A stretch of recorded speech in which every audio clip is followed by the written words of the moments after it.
अपने पराए। घर की लड़ाइयाँ कितनी भी हो, लेकिन ये भी सच है कि किसी पर कोई आपत्ति हो तो अपना ही परिवार साथ देता है। भैया, मेरे पीछे पुलिस लगी है, प्लीज मुझे बचा लो। रवि और राज दो भाई, लेकिन दोनों में कभी नहीं पटी। अरे क्या हुआ छोटे, क्या कर दिया तूने? अरे कुछ नहीं भैया, मेरा दोस्त है ना राजू, वो मुझे लेकर बैंक गया था। मुझे नहीं पता भैया कि वो वहाँ बैंक लूटने जा रहा है।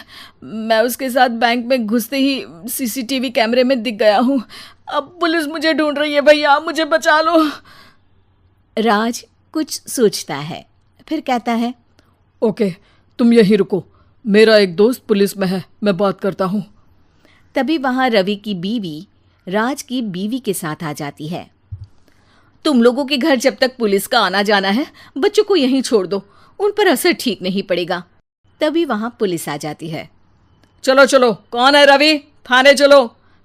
मैंने कुछ नहीं किया, मुझे कुछ नहीं पता। अरे वो तो पुलिस स्टेशन चलकर ही पता चलेगा कि कुछ पता है कि नहीं, चलो। कहानी का फ्लैशबैक। भैया, मुझे मेरे मकान में हक चाहिए ही चाहिए। अरे लेकिन छोटे, अभी मेरे बच्चों पर काफ़ी खर्चा है, तेरी भाभी की भी तबीयत ठीक नहीं रहती, बजट बिल्कुल नहीं है कि मैं अलग होकर रहूं। देख लो भैया, 1 महीना है तुम्हारे पास, जल्दी से घर खाली कर दो। अरे कैसी बात कर रहे हैं भैया, मेरे शरीर में अभी इतनी हिम्मत भी नहीं कि घर को खाली करे।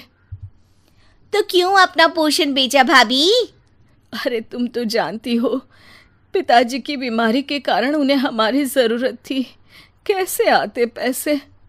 ससुर जी तो बूढ़े थे भाभी, उनकी बीमारी में भी पैसे लगाना कौन सा अकल का काम था। तो क्या पिताजी को मैं मरने के लिए छोड़ देता? अरे रवि, तू तो समझ, पापा को हमारी ज़रूरत थी, उन्होंने हमारे लिए हर वो काम किया जिससे हमें खुशी मिले। बैक टू रवि, जो जेल में बैठा है। ये मैंने क्या कर दिया था? मैं ना पिता का हुआ ना ही भैया का। मेरे साथ जो हो रहा है ठीक ही हो रहा है। तभी वहां पुलिस वाला आता है। रवि, तुमसे कोई मिलने आया है। भाभी, आप यहाँ क्यों आई? पुलिस स्टेशन है ये भाभी। भैया, आपकी जगह मेरा भाई होता तो क्या मैं नहीं आती? अच्छा, ये खाना ले लीजिए, खा लीजिएगा। आपके भैया लगे हैं वकीलों और पुलिस वालों से बात करने में, डरने की कोई बात नहीं। जब आपने गुनाह किया ही नहीं तो सज़ा भी नहीं मिलेगी। रवि भाभी को देखकर रोने लगता है। घर में साक्षी चुपचाप बैठी होती है कि तभी सोनम कहती है, अरे साक्षी, क्या हुआ, परेशान क्यों हो रही हो? भाभी, अभी अभी पुलिस स्टेशन से खबर आई है, इन्हें बड़े जेल में शिफ्ट किया जा रहा है। मैं क्या करूंगी भाभी? रो मत, हम अच्छे से अच्छा वकील करेंगे। लेकिन उसमें तो बड़े पैसे लगेंगे दीदी, हम इतना पैसा कहाँ से लाएंगे? अरे क्यों, ये मकान है ना, और मेरे कुछ गहने भी हैं। साक्षी की आंखों में पानी आ जाता है। पर दीदी, ये तो आप और भैया की मेहनत की कमाई है। पापा के बाद भी तो हम लोगों का सब खत्म हो गया था। पापा को तो बचा नहीं पाए, लेकिन भैया को ज़रूर बचा लेंगे, और भगवान चाहेंगे ना तो दोनों भाई मिलकर इससे भी बड़ा मकान खड़ा कर लेंगे। साक्षी। थोड़ी देर में राज वहाँ आता है। सोनम सही कह रही है साक्षी, पैसों की कमी के कारण किसी भी बेगुनाह को सज़ा नहीं मिलती। राज एक अच्छा सा वकील करता है।